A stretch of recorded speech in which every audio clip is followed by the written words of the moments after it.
All right, hello and welcome. Welcome to a Family Tech Talk.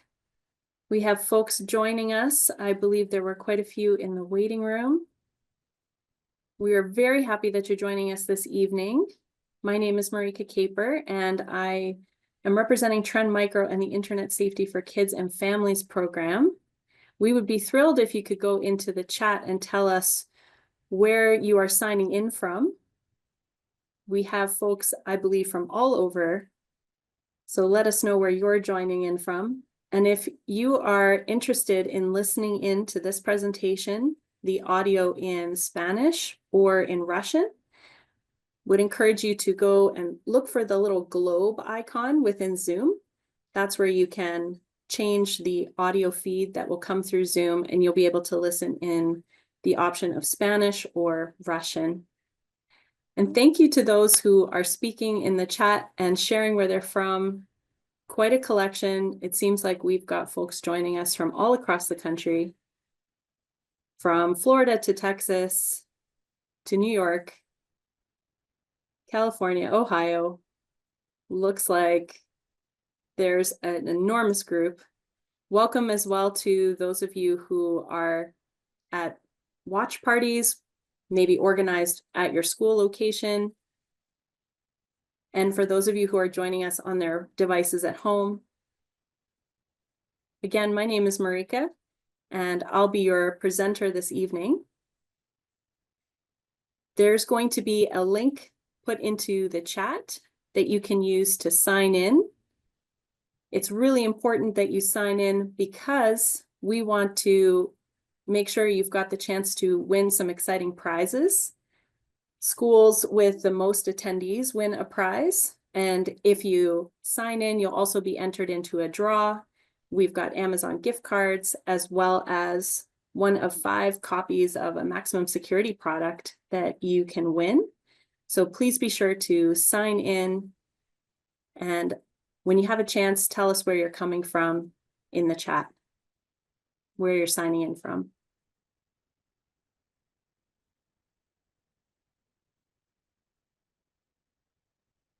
Now, we've got some ground rules before we begin today. As I've been mentioning, if you'd like to listen in Spanish or Russian, look for the globe icon within Zoom. You can enter into a room and you'll hear Spanish or Russian spoken as the audio. And please sign in using the link that's been put into the chat, or you can hold your devices up, capture this QR code. It will also take you to our sign-in sheet. If you've just joined us, this sign-in sheet is really important because there's an opportunity to win some exciting prizes. The school with the most attendees wins a prize. There are also Amazon gift cards for giveaway, as well as the opportunity to win one of 5 maximum security products from Trend Micro. So exciting to see how many schools we have joining. I believe there are about 189 schools registered for this evening. We're so excited to have you all. Today's session is going to be approximately 60 minutes, and we'll have some time for questions at the end. If you're interested in a recording of today's presentation, it's available on demand. So please let your school liaison know. They'll get in touch with us and we'll send the recording to them. And if you've got questions that you need answered today, we encourage you to put them into the Q&A function in the Zoom. If you put it into the chat, it will get lost, as lots of people are commenting there and interacting tonight. So if you put it into the Q&A, it won't get lost, and we'll be able to find it and answer your question. And at the end of this evening, we'll have a survey that we'd love you to fill out. Gives us your feedback, tells us how we're doing, and how we can make this presentation even better. So again, if you're looking for the sign-in sheet, check out the QR code here. It will take you right there, and the link has been posted in the chat as well. So again, here's the QR code for the sign-in sheet. And welcome, everybody. My name is Marike. As I said at the beginning, I represent Trend Micro's Internet Safety for Kids and Families program. Trend is one of the world's largest cybersecurity tech companies, and our Internet Safety for Kids and Families program is actually a global education program that we founded over 16 years ago. We're active all over the world, and we've reached close to 5 million kids and parents just like you. So we're very excited to give this presentation because it continues our outreach. We want to get to know you a little bit better now. And so we're going to launch a poll. We want to know, how old is your oldest child? That poll is going to launch and you'll be able to select whether your oldest child is 5 years old or younger, 6 to 10, 11 to 14, or maybe your oldest child is already over the age of 15 and you've got that teen at home. Thanks to those of you who are putting it into the chat as well. You're welcome to also indicate on the poll. We'll get the results there in just a moment. I do see a whole variety in the chat of answers coming through. It seems like we've got a good mix of all different age groups. The poll should come onto your screen and you'll be able to select an option. And looks like the results are in. We have the majority of folks saying that their oldest child is between the age of 6 and 10 years old. That's 43% of our audience. But we also have 30% who their oldest child is 11 to 14, and 24% their oldest child is 15 or older. And a small number of you, 3%, are saying your oldest child is 5 years or younger. So thankfully, tonight's presentation will be applicable for those of you with young children, middle school age children, and also our teens. And I'll be talking about all of those age groups as we go through the content. So tonight's topics, we're going to talk about 3 main topics. The first one is going to be screen time and some of the common strategies parents use to manage it. And we know this is a struggle for parents who've got young kids at home, but also for parents of teens. The next thing we're going to be talking about is security and privacy. And this is going to include considerations for protecting your child's online accounts, strategies to keep their identity safe online. And finally, we're going to be discussing scams. And this is going to include an overview of some of the types of scams that your children and teens may encounter and how AI is actually being used in the world of scams. And then we'll finish off with what can be done if your child is scammed. But let's start with screen time first. So we've been around for a long time, and we've got 2 things here on this slide: relationship and tech tools. Let me start with the tech tools piece. Tech tools are things such as security software to protect your child from scams, viruses, malware, and tech tools that could support you and complement you as a parent or guardian in managing and monitoring your child's time and activities online. But really, there's no tech tool that's ever going to replace your role as a parent. And so when I say we've been around a long time, we've been talking to parents for a long time, and we know that the relationship is really the cornerstone of keeping our children safe. And what do I mean by that? I mean, it's the conversations you have with your child. It's how you listen to your child. It's building trust with them, being there for them, setting boundaries for them, and keeping them safe and healthy. You know, it might be nearly impossible to prevent them from ever coming across something online that could be upsetting or harmful. Kind of like how they're inevitably going to fall over on the playground. But what parents can do, what you can do, is help your child build resilience through that supportive relationship that they have with you. So let's dive into screen time. It's a concern for a lot of parents, but not all screen time is actually created equal. There's perhaps a need to shift into considering the difference between just time in front of a screen versus some quality time in front of screens. So let's look at three different scenarios. First one here is Jason. He's going to watch a superhero video with his older sister, and he really only watches for 3 minutes, but during that time, he sees a dramatic fight scene. And then we've got Aisha, and her best friend moved to a different state, but she regularly spends 20 minutes video chatting with her friend. They talk about school and friends, they send each other emojis, 20 minutes. Then we have Laura and her aunt, and they're watching the movie Sing, and they watch it for more than an hour. They're singing along to the music, they're talking about the characters for days afterwards, they're commenting about them. And that last scenario was by far the most screen time, but you might argue that it was quality screen time, as she was co-viewing with a family member. She was engaging with the content together with that person and discussing it for days afterward. So maybe we have to think that not all screen time is equal. So there are 4 broad strategies that parents tend to employ when trying to manage screen time with their kids. And I've got them here. We're going to talk about them one at a time. The first is to restrict access. Many parents employ the strategy to deny or restrict access to certain screen-related activities that aren't required for school. That can include you limiting access to devices such as a phone, a tablet, or maybe even a gaming console. It could mean that you're limiting access to Wi-Fi. It could mean you're limiting access to or deleting certain apps. This can have varying degrees of success, but it can reduce time on screens overall. But it does make screen time a bit of a battleground, and it can come at the expense of family relationships. The second one is monitoring your kids' activities online.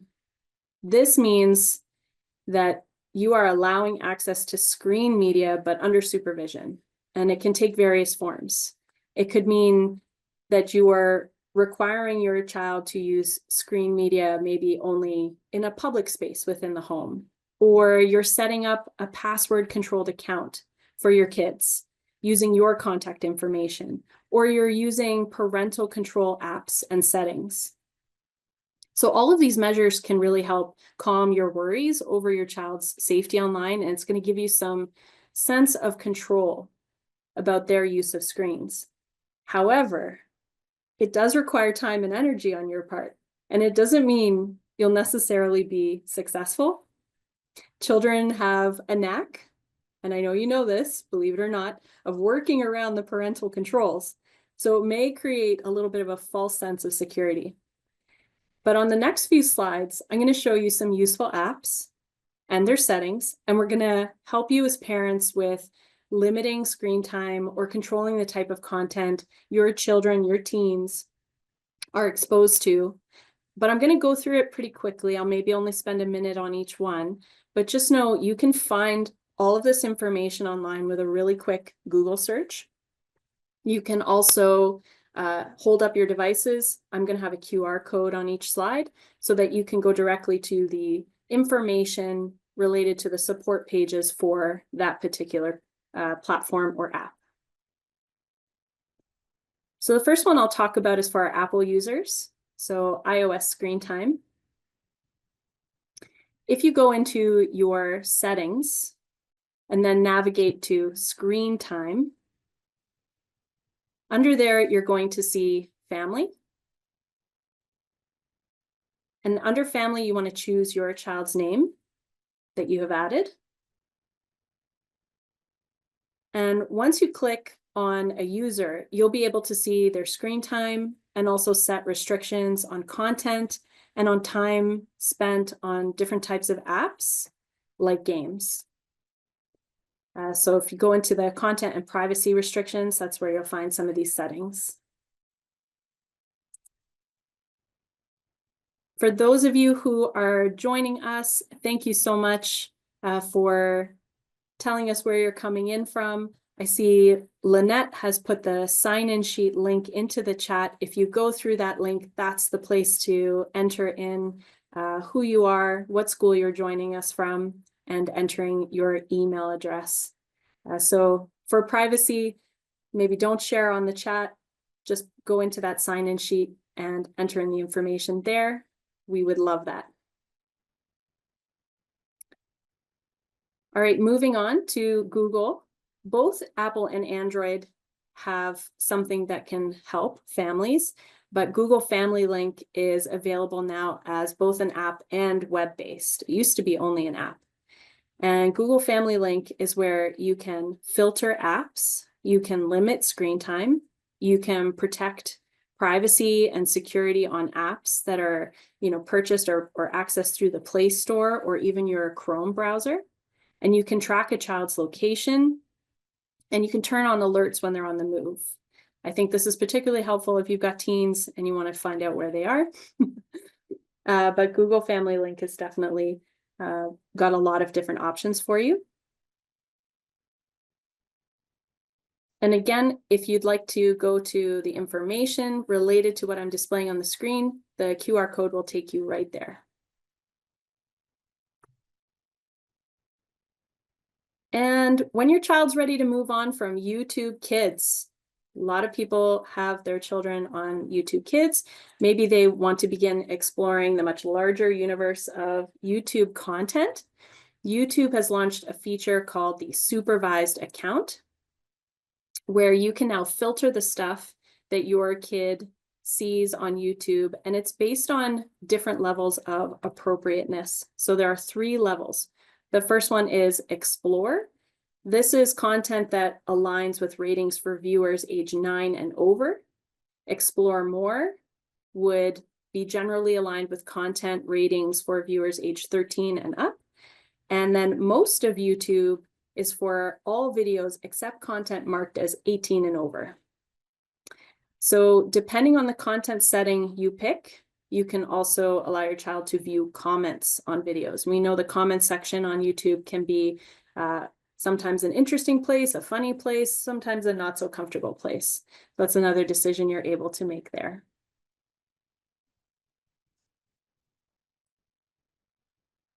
And we have TikTok.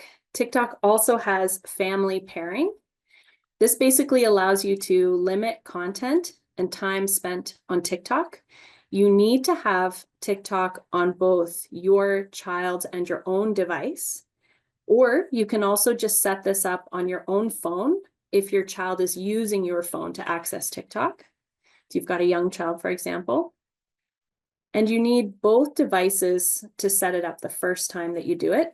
But once it's set up, you can limit time and content from your own phone while your child uses TikTok on theirs. So family pairing, you can select either parent or teen. Again, for social media, the age group is considered 13 for being on social media for most platforms. And again, here you can set limits on time, content, and who can send messages to your child. So again, if you want to see what these settings look like within TikTok, you can hold up your device to that QR code and it will take you to the correct link. And last but not least, we have Instagram. So Instagram has a feature called supervision, where you can limit your child's time on it, including, and this is really great, setting a quiet mode. This is really wonderful to help our teens with sleep hygiene so that they get a full night's rest and they're not just scrolling through Instagram late at night. You can also see who they follow and then who follows them.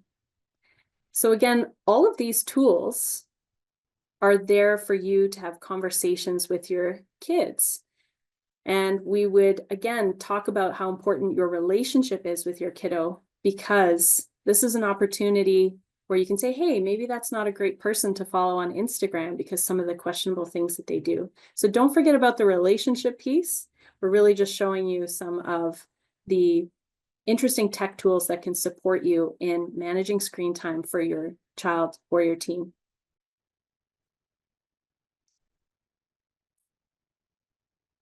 And we do have some questions in the chat. Let me just look through really quickly.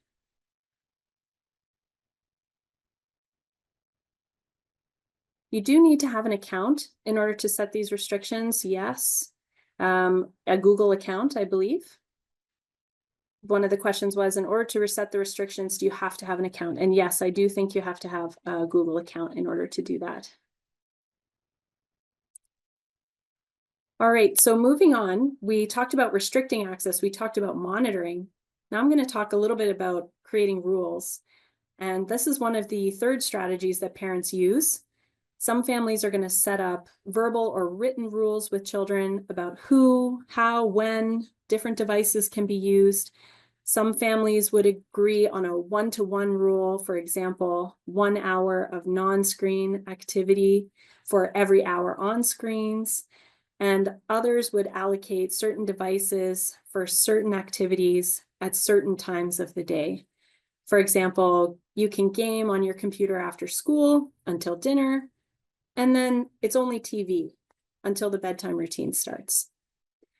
Parents are telling us that, creating rules can be really successful in the short term, but there's often a slow creep away from the terms of agreement. And maybe you've experienced that in your home. It starts with those small negotiations and then sometimes escalates into arguments.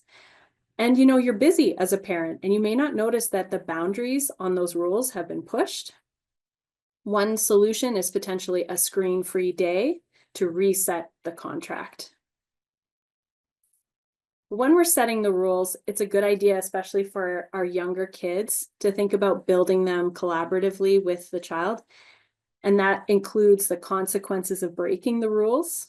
They may be more apt to stick to something that they've helped to build. And for those with siblings, they can be a good force in holding each other accountable. So for rules, we want to consider what. And when I say what, I mean, what devices or apps are they allowed to use? Maybe your child's going to ask you to download a new app or a new game. We would encourage you to do your homework. Stick to ones that are heavily reviewed. Ask others if they're allowing their kids to use the same app or game, folks that you trust, because you want to make sure that they're accessing things that are reputable. Another thing to consider is, when are they allowed to use it? Kids are online often for school, and then they're also online for fun, now more than ever. And it's important to be clear about when they can use tech for fun. We want to help them think about the other activities that are also important in their lives and healthy for them. Don't let them, run only to tech for fun at the cost of doing exercise, for example, getting out there, being involved in sports. So we want to ask, how can screen time for fun fit into their day? And then we also want to talk about how long they can be on. We want to be clear about the start and end times when we're setting the rules. And that's where these tech tools, like the ones we just talked about, can actually help you. And we also want to talk about where they can be while they're using it. With all of us at home, location is pretty important. If they're going to be video chatting with a group of friends, maybe that's when they're using headphones. Are they in a public spot within the home? If another child is doing homework or you've got a younger child who's sleeping, we just want to negotiate as to where the screen time is happening so it works for the family. And we also want to discuss with them with whom they can use it with. So for younger kids that are just starting out on social media or gaming or just getting their own device for the first time, you want to talk to them about who they can connect with. Maybe you want to have them ask you each time they want to add new people, or talk to them about who they're connecting with through social media or through gaming. Maybe you want to build their contact list collaboratively with you. And this can keep the lines of communication open between you and your child. Since you probably are still paying for their device, let them know, you may want to say, hey, I'm going to check your device from time to time. I'm going to check your phone if I'm concerned. So lots of things to consider when setting the rules, but important ones to think about. We like to work with the Digital Wellness Lab out of Boston's Children's Hospital, and they conducted a survey of over 1,500 teens aged 13 to 17 across the US. Just sharing these results, about 1/3, 35%, said their parents' rules were strict. However, 70% found them reasonable and 60% found them beneficial. And I'm showing you this because if your child is 7, 9, maybe 11 years old, take some heart, look at the perspective of these teens. They know that their parents are looking out for them and they have their best interests in mind. And all children need boundaries and rules. You can change them up as you go along. For example, when summer holidays come into play or school breaks, and as they get older, the rules are going to need to change. You want to focus on being practical and realistic with them, and that's when they're most likely to consider them reasonable. And last but not least, in terms of our 4 strategies for managing screen time, we want to talk about teaching self-regulation and digital literacy. Now, that sounds like a mouthful, but really this involves children learning strategies to moderate how and how much they use screens, and learning skills such as spotting a scam, thinking critically about what they're exposed to. And this involves a lot of input from you as a parent. So it is the long game. It requires some effort and some patience on your part. But of all of the strategies, I really think this one is worth your attention this evening. So one of the things that you can think of is watching and playing together whenever you can. You're not going to be able to stop what you're doing every time your kid plays Roblox, but make an effort to understand the platforms, the apps, the games that they're on. If they download a new Gen AI app, for example, download it yourself. Go in there and explore. You want to be aware of what your kids are doing. You want to ask questions. You want to get them to explain stuff to you. Listen with an open mind when this happens.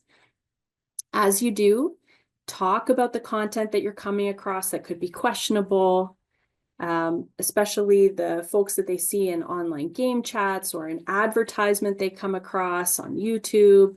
Those are great moments to see what your children are exposed to and have critical conversations with them, and for you to learn what the platforms and the apps are like.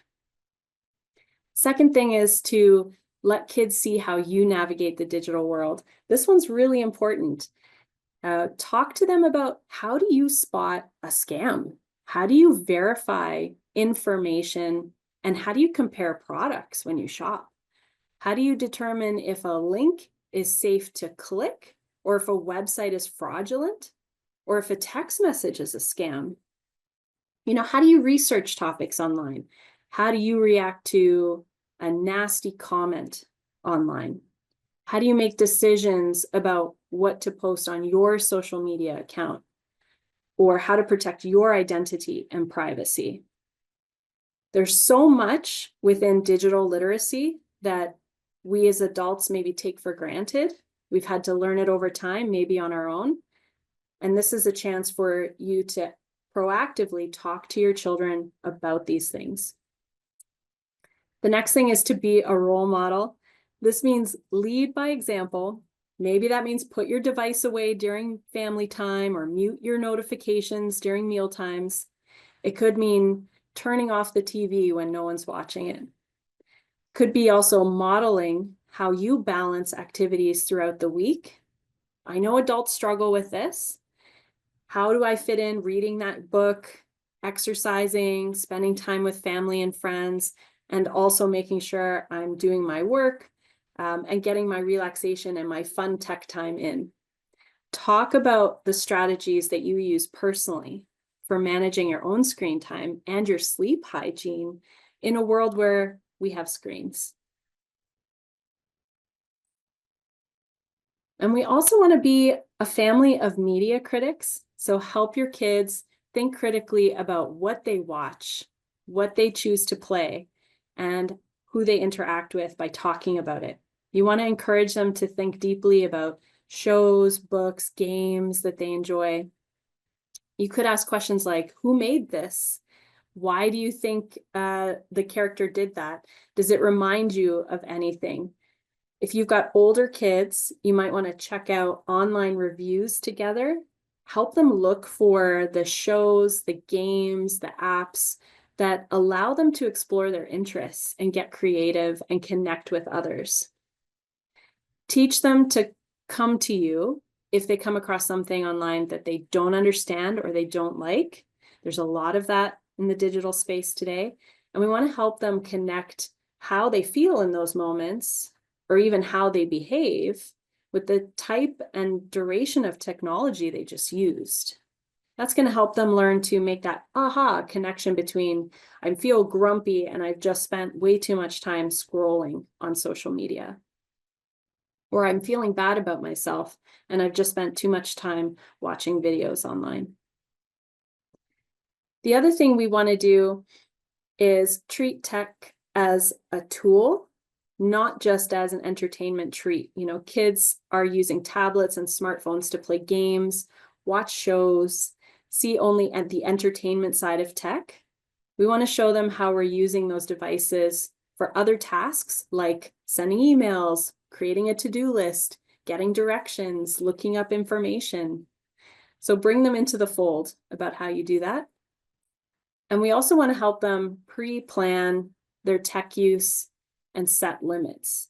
So even though you may have rules in place around this, you may want to transition to a point where, in discussion with you, your child's creating a plan for how long they will use their laptop, phone, tablet, and then what they intend to do when that time is up so that they can transition into a different activity. That way, they're responsible for setting the timer that reminds them it's time to change activities. And this is the ultimate. We want to get them to learn this self-regulation so they're doing it on their own, because they're not going to be under our roofs forever. They will leave and they will have to have these skills and manage these things on their own, much like we've had to learn to do that for ourselves. So no matter which approach you choose, it likely won't be perfect. And you'll find more often than not, you'll need a combination of these strategies. You probably employ a combination of these strategies already. So in a world where screens are all around us, this is going to be an ongoing and a constantly changing conversation. Now, how do you know if it's problematic versus normal? Well, you might want to ask yourself, is my kid eating, sleeping enough? Are they physically healthy? You know, are they connecting with folks socially, friends, family, through technology or otherwise? Are they engaged in school? Are they enjoying and pursuing hobbies and interests? It could be through technology or beyond. And if the answer to these questions, more or less, is yep, then perhaps the problem of screen time is a little less dramatic than many parents have been led to believe. So now we're going to shift gears and talk about protecting our children's security and privacy online. And on that note of security and privacy, I see folks are sharing some contact information within the chat. We strongly encourage you to sign in using the link. Please don't share your email in the chat, as that is public. We have 190 schools or so attending this evening, and I'm sure you don't want your email address shared with everyone here this evening. So use the sign in to make sure that your attendance is counted and can be put towards some of those potential prizes that are up on offer. All right, so in the chat, I'd like you to say yes or no, or you can indicate with a thumbs up or thumbs down emoji. I'm going to read the statement aloud.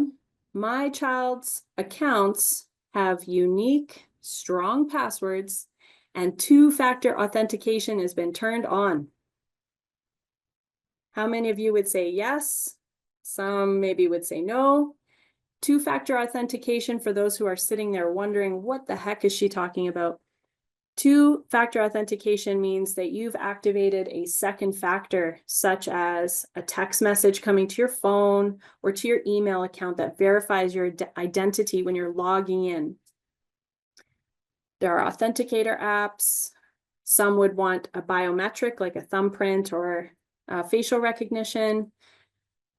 So does everybody make sure that their child has unique passwords? They're all different for different types of accounts, and 2FA or two-factor is activated. I'm seeing lots of thumbs up, which makes me very happy, and a few no's in the chat. How about this question? Default settings are designed to protect our personal information.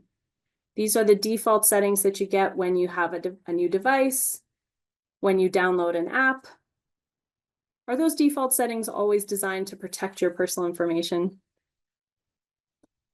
I'm looking at the chat. There's lots of thumbs down, lots of no's. I wholeheartedly agree with you that this is false. Often companies will have the default settings for maximum user experience, maybe to create revenue when they sell that information to third parties for advertising. So no, it's not always designed to protect your personal information. I have reviewed the privacy settings of my child's devices and apps. Have you gone in there and reviewed those privacy settings? There are 3 to think about. There's the privacy settings for their browser, privacy settings for their app, and privacy setting for their device. I'm seeing a combination, some yeses, some nos. Perhaps it depends on which one. So let's zero in now on the internet browser. So if they're on Safari, maybe they're on Firefox, they could be on Chrome, on Edge. Have you looked at the privacy settings for their browser? Maybe reviewed it with them. Some saying not yet, some saying yes. So thank you for all your responses within the chat. Hopefully that just gets you thinking. Privacy settings are really important because they allow you to control access to things such as a device's camera, including a laptop, a tablet, a phone. It's access to a microphone, access to that device's location. And they also control access to information such as the contact list that's saved in the device, the browser history, the website permissions. And when we talk about website permissions, those can control what data websites can access, such as your location, sometimes your camera, your microphone, notifications. It can also be the cookies that are stored in the back end. Those cookies could be bits of information that are then shared with advertisers and third parties and data brokers. Privacy settings will also determine who can find and see your child's profile on games, on social media, who's allowed to message them, maybe tag them in photos or connect with them online. And privacy settings control how that information is shared between apps and your device or the platforms and other apps or websites. So you often have options for sharing information with third-party apps in those privacy settings, and you want to make the decision as to whether or not you're comfortable with the settings that are there. All right, I'm being told there's a question in the chat. For a school-issued device, sometimes, and you'll find this as well if you've got a work-issued device or a school-issued device, it very much depends on the organization you work for or the school that your child goes to, whether or not their IT department has gone in and sort of controlled some of these settings in the back end. My advice would be go and explore, ask the questions of the school. Do you control the privacy settings of the browser that's loaded on the device that has been issued to my child? Are there settings I should look to toggle? It never hurts to ask. It never hurts to just take a peek. So I would still encourage you to go in and look at those things. Definitely, if it's a personal device, that's going to be up to you and your family.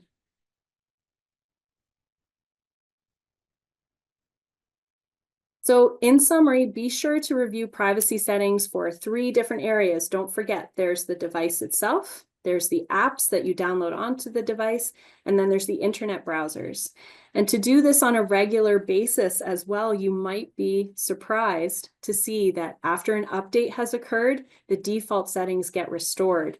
So it's worth reviewing the privacy settings after each update as well. Again, if your device is being controlled by a school, or if your teenager has been issued a device for work, that might be managed by that group, but it's never a bad idea to ask the question and to take a look yourself. So as an overview, it's important to really look at your child's accounts. We want to make sure that we're using strong. And by strong, that means you've got a password that's really long, a password that has a mixture of characters, numbers, and symbols, and passwords that are all different for different accounts. And if this seems overwhelming to you, the answer would be a good password manager. Look for ones that are reputable. Look for ones that you're happy with the user interface and the features that they offer, and that can help you track your passwords as well. The other thing is to make sure you've activated your second factor or your multi-factor authentication for those accounts. Again, if your child is old enough, pull them in, have them do these things with you so that they learn how to do this. And we always want to make sure we're reviewing those privacy settings. If you can do this together with your child, that's phenomenal. Keep those apps and devices updated. You know, the updates, they come through frequently. It's often because the developers have found a vulnerability within the app. And when they push an update, they're trying to fix that gap where a bad actor, a cyber criminal could come in. And so if you're not updating your devices, if you're not updating your browser, if you're not updating your apps, you're kind of leaving some security gaps that could be extorted by a cyber criminal. So that's why we always say to update your tech. And the last one in this is to make sure you use security software. You know, there's the security software that most of us know about, the antivirus, but there's always the option to get security software to protect your children from identity theft, from scams, from fraud. There's so much out there, and there's a lot more security software than you might even be aware of.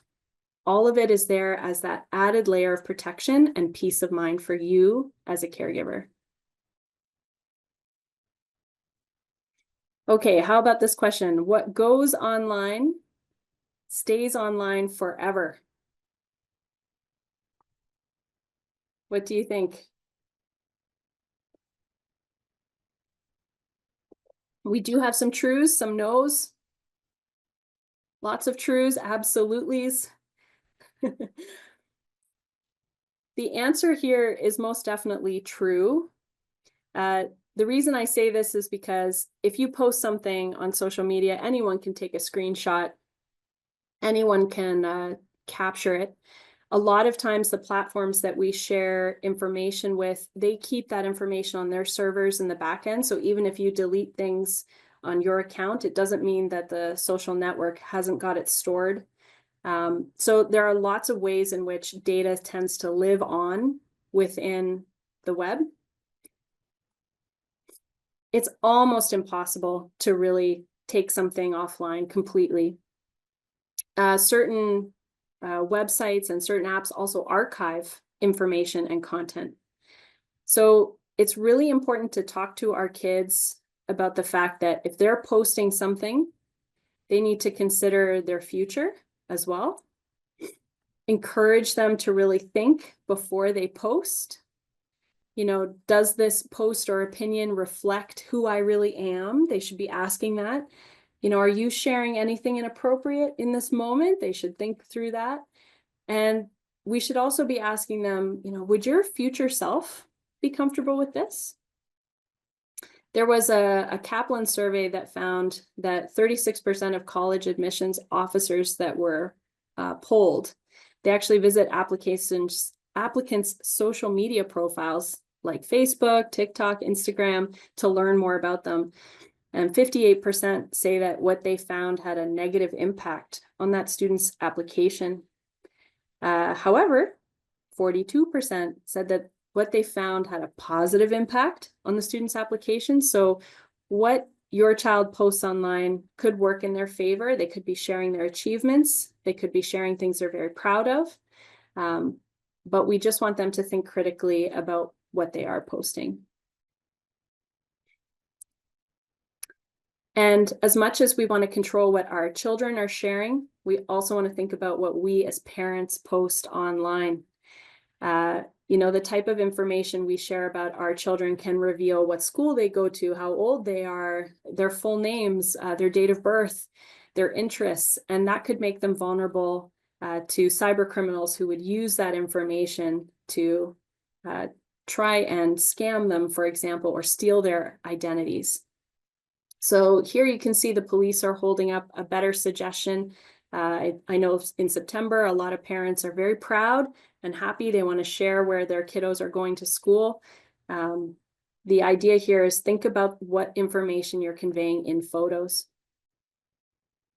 I've got 4 pictures on the screen here, and I want to know from those in the chat, do you see any personal information in these photos? They look fairly innocent. But what kind of info can we learn about this person just from these 4 pictures? You can feel free to put it into the chat. I see folks commenting age, school. Yep. It could be their date of birth as well, 100%. If she posts this on her actual birthday, now you know the date of her birthday and how old she is. There's a really sneaky one down here in this photo, if anyone can spot it. Yeah, somebody is saying password, absolutely. And we may also be revealing favorite things, such as a favorite movie. You know, if we think about this carefully, a lot of kids, if they're asked to make a password, and we know adults do this too, they often would use their pet's name, their school, their favorite sport team, their favorite band as part of their password. So the more you share personal information about yourself, the easier it is for someone to exploit that information, maybe break into an account, guess the password, for example.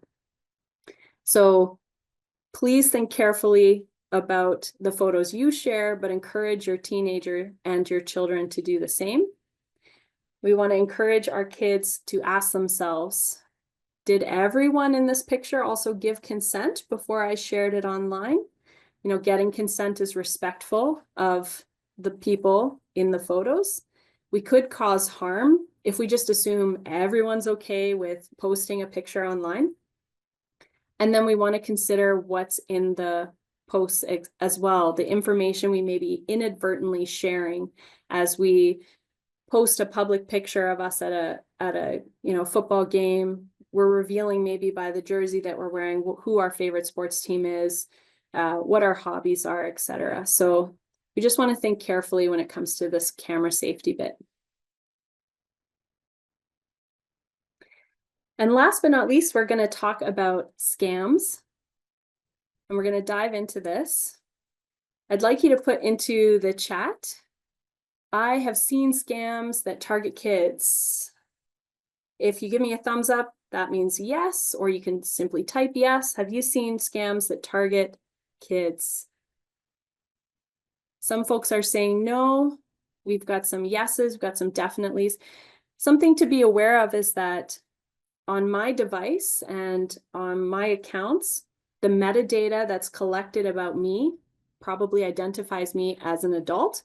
And so the type of content that I'm shown will be geared to me as an adult compared to the type of content that might be shown to your child who would have a different set of metadata. So as they surf the web, as they download, as they open things, the metadata would present them as being a different age, and they would see different content. So you may not have come across scams that target kids, but they are out there. Here's an example of what kids are seeing. They are targeted by scammers. They're coming through lots of different formats. For example, there are scam ads like this Roblox ad. It targets kids. It would ask them to, click and then lead them to a fraudulent or a malicious website. They may also see surveys. So if they go in there, they might be entered to win a prize, or it could even be a survey that says, find your favorite animal or find out what character in the movie you are. But the survey is asking them lots of personal information. And children may not be aware of where that information is going and what nefarious purposes that information could be used for. So unbeknownst to the child, they've given away their address, their phone number, their school to a scammer. So it's really dangerous to click on these types of ads or complete these types of surveys. And we want to look out for offers that seem too good to be true or anything that asks for personal information. So this is something to talk to your children about. Remember, the relationship piece is very important. And you can also employ tech tools such as security software, where you could snap a screenshot of something that you're questioning, you're not sure about, teach your kids to use it, to snap a screenshot of something that they're questioning, load it into the security software, and it will come back and say, yep, that looks like a scam. So there is very sophisticated security software out there these days to give you that added layer of peace of mind. Social engineering is something else that is impacting our kids, as well as fraudulent links that get sent through chats and bots that are employed to do the same. Scammers tend to reach out to kids through direct messaging in apps like Instagram, even just text messages that come through their phone, regular SMS, or it could be through chats in games. Like you can see this example here in Discord. They use social engineering that would trick a child into sending personal information to the scammer, or trick kids into clicking links that, again, it seems enticing. Ooh, I can get this game credit, or I can win this prize. And it takes them to a fraudulent or malicious website. And again, it'll probably try to harvest their login credentials, their personal information, their financial information. And here's an example of what a fake login page would look like. This one is for Discord. Children can reach these fake pages through fraudulent sponsored links, or even just when they're searching through a search engine. It's really important to talk to your kids about some basic skills, such as bookmarking the real login page within the web browser, so that it's quick and easy for them to navigate to a login page in the future. And that way they're not tempted to click links that may come through that could be fraudulent. And also teaching them how to check the URL to make sure that it's the correct website address. So if you were to hover over a link, does your child know to do that? And what should they be looking for when that URL pops up? How do they determine if that's the correct URL? Do they know that scammers just change 1 or 2 letters, or they may swap, a number 1 for an L to try and create a link that looks familiar? Sometimes they're replacing a 0 with a capital O, for example. It can be very, very difficult to spot. If they're on their phone, do they know that they can press on a link for the URL to appear, and you can then examine it to see if it looks suspicious? Do they have that skill? Now, if in doubt, you could use something such as the global site safety.trendmicro.com. This is a URL checker. It is free. You can navigate to this website. You can paste a URL that you're unsure about. And we do have a database it will be checked against. You can see if it is a known scam website, for example. But overall, in order to stay safe from scams, the same things that you saw previously are also at play here. We want to make sure our accounts are really secure. We want to make sure our 2-factor authentication is turned on. Make sure we're reviewing those privacy settings. Scammers find us and maybe learn information about us because we've left our accounts very public. And we want to make sure, just like before, we're keeping things updated to make sure that those vulnerabilities aren't there. And again, we would strongly suggest using security software. It's that tech tool plus the relationship piece that's really gold. All right, we're into the home stretch here. I'm just going to talk about AI. So do you think AI is being used to make scams more sophisticated? I see some truths. I absolutely agree with you. AI is absolutely being used to make scams more sophisticated. It's being used by scammers to make those ads, those surveys, those fake websites, and those chatbots that deliver scams. Those Gen AI apps are being used by scammers to write in perfect English. You know, the grammatical errors we're used to seeing may not be present anymore because AI is being used. It's also being used to write code and to create really convincing visuals.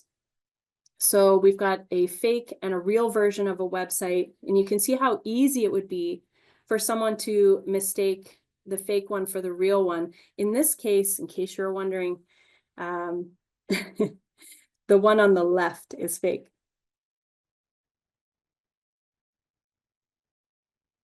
AI is also being used to craft something called deepfakes. If you don't know what a deepfake is, here's an example of one of Taylor Swift. Deepfakes include fake images or videos or voices even that make it seem like someone is saying or doing things that they're not actually doing in real life.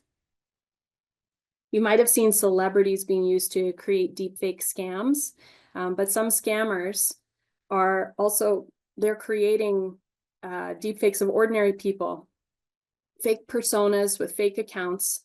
So a child thinks that they're on a video call with maybe a kid at a neighboring school, same age, maybe a boy or a girl that they just haven't met in person yet.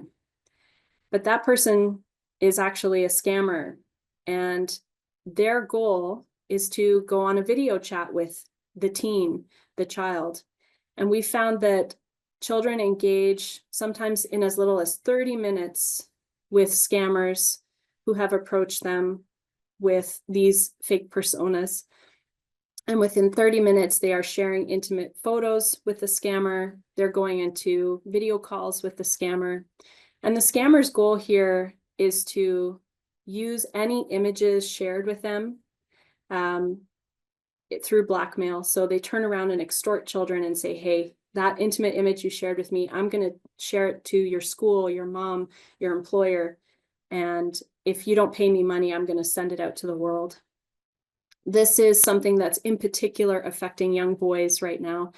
So don't think this is just something that impacts young women. This is absolutely impacting young boys too.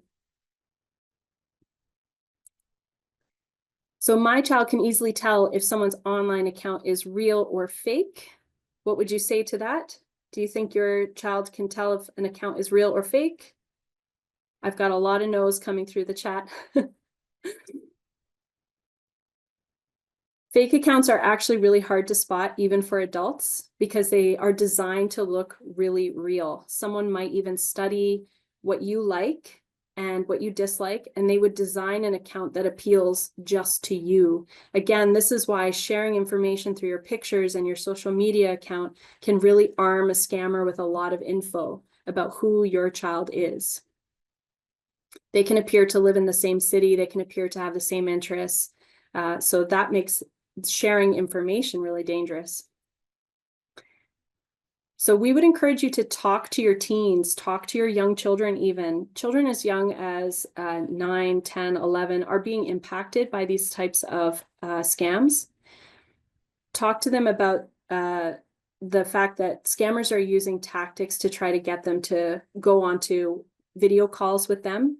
The person they see on the other side looks like a kid their age, by the way. So they would never know because of that deep fake, that AI technology being used to mask the voice, to change the face. They're wanting to trick kids into sending intimate photos of themselves. They want to trick kids by sharing malicious links through the phone on SMS, through these DMs. they want to gather personal information about the kid as well, because the more information they gather about children, the more they can sell that and perhaps steal identity. So we want to remind kids to only talk to people online that they know in real life.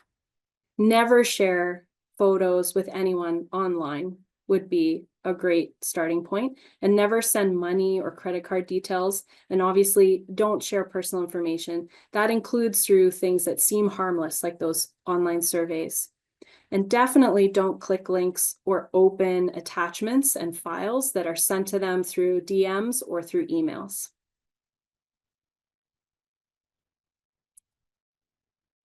If your child is impacted by a scam, one of the key things that we would want children to know and that you should talk to your kids about is stop communication with that scammer immediately and to turn to a trusted adult.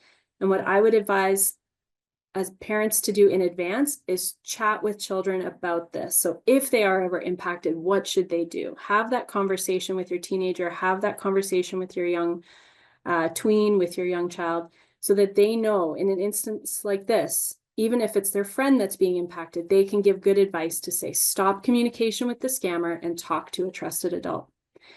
Because adults are going to be there to help notify a bank and credit card company, remove access from the account and stop transactions. Adults will help that teen, tween, child change passwords, enable the two-factor authentication we talked about, help them to document what's going on, and then report it to the police, report it to the authorities. If you've got a teenager, an older adult, or an older teen with you, obviously involve them in these steps as much as they're able to be involved. And then we would strongly recommend reporting the scam not only on the platform that this fraud happened through. There are often buttons that you can select that would say, report this user, for example, or report this ad. You can then file a police report with local police. And we would also suggest reporting the scam to the FTC, the Federal Trade Commission, at reportfraud.ftc.gov. We really recommend this because this agency is going to share information with more than, 2,800 other law enforcement agencies worldwide. It's really painting a picture of what's going on at a national level and a global level on the scam and fraud front.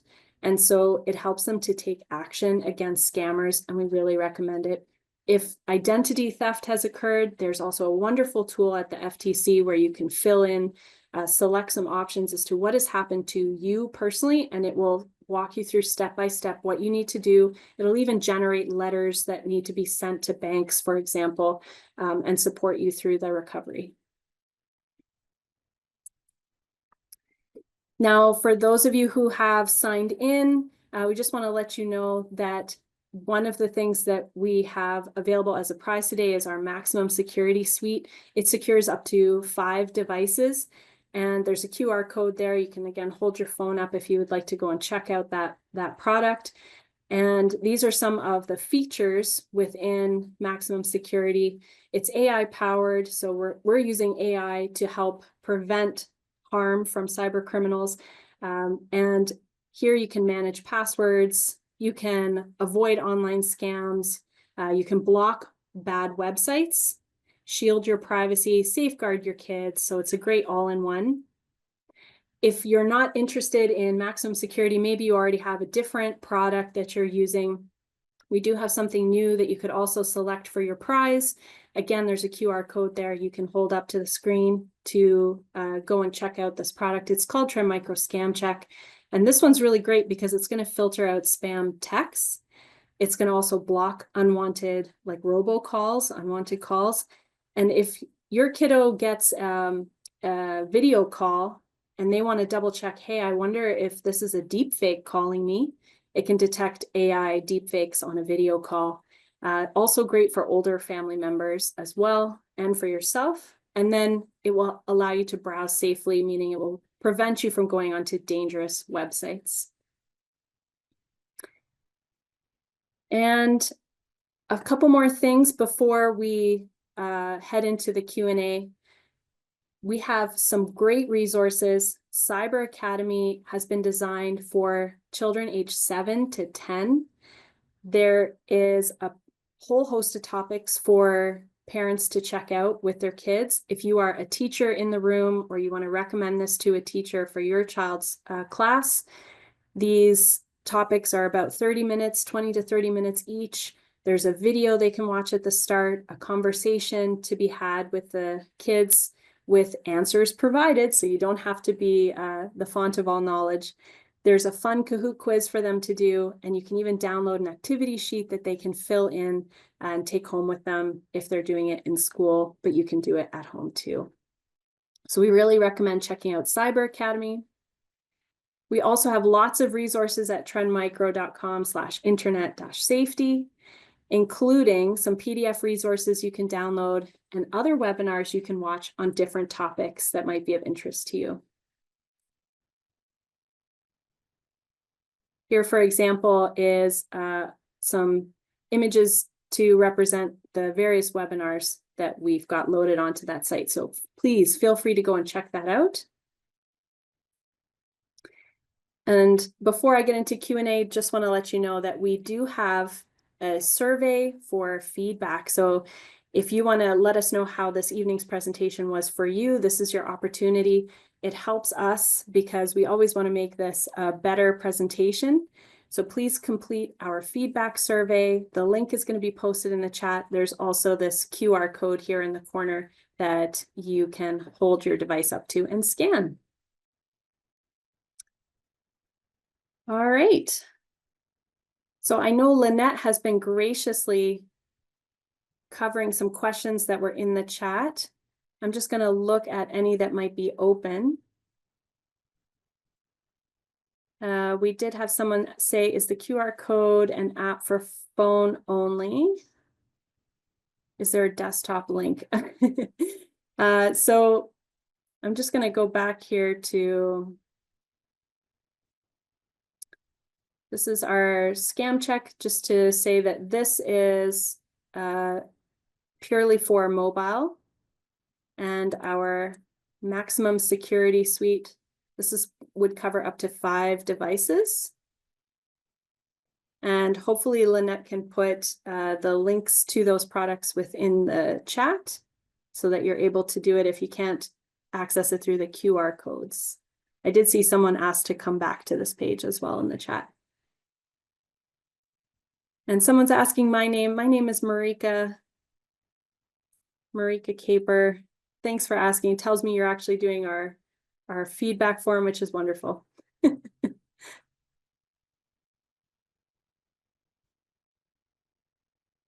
All right, if you are interested in requesting a recording of tonight's event, we are happy to do that. Just speak to your school liaison and they will request the recording from us and we'll make sure it's sent to them.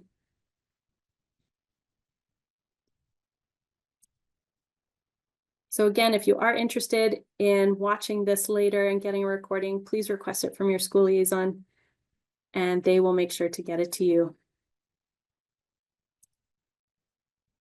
We thank you so very much for joining tonight. Lynette, is there anything that I may have missed in the chat along the way?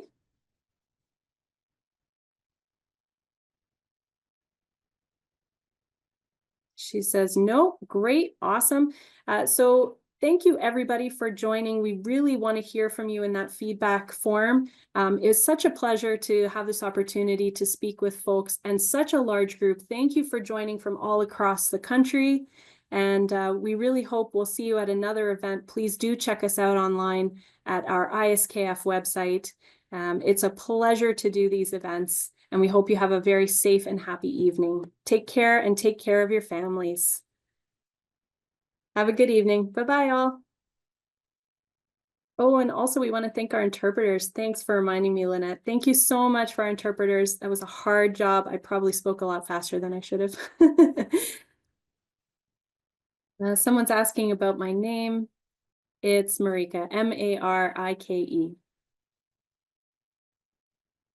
There you go, in case you need spelling.